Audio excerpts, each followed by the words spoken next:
Don't be afraid to let others fail. Kids these days have helicopter parents and also helicopter teachers. Quick story about my son Tyler. He has autism. Was in an autism class until 3rd grade. Then he started to transition slowly to a mainstream class, started to get more inclusion.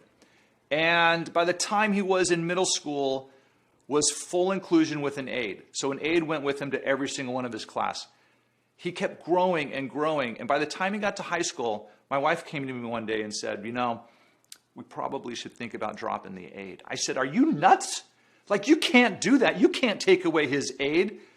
Like, that's impossible. Like, he will fail. He will fall on his face. He'll be falling all over the place. We went into our IEP meeting, and my wife suggested we're thinking about taking away his aide.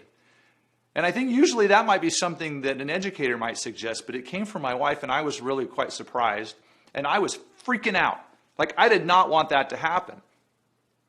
But sure enough, we pulled that aide from him, and there were plenty of casualties. There were failures all over the place. Where is he? What has he done now? Different teachers working with them. I mean, it was stumbling all over the place. But now, he's a rock star. He has gained so much independence because we took away that aid. There are so many kids that are no longer receiving services and do not have the guidance of a teacher. Some kids, we wonder if they are even on planet Earth. I mean, seriously, like, what is going to happen to some of these kids?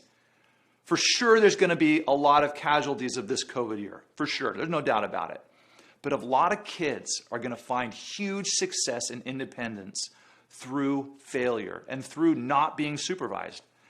Same kid, my Tyler, last month, told me he was doing just fine. And he had all of his assignments in. Don't worry about it, Dad. I got it all in.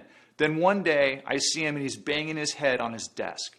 He's just a mess because he missed something. He didn't understand. He took me into his portal and showed me where he failed to see an assignment. He failed then, but it taught him a valuable lesson. The lack of structure, the lack of direction and supervision will lead many of these kids to win. Failure is not the opposite of success. It's part of success.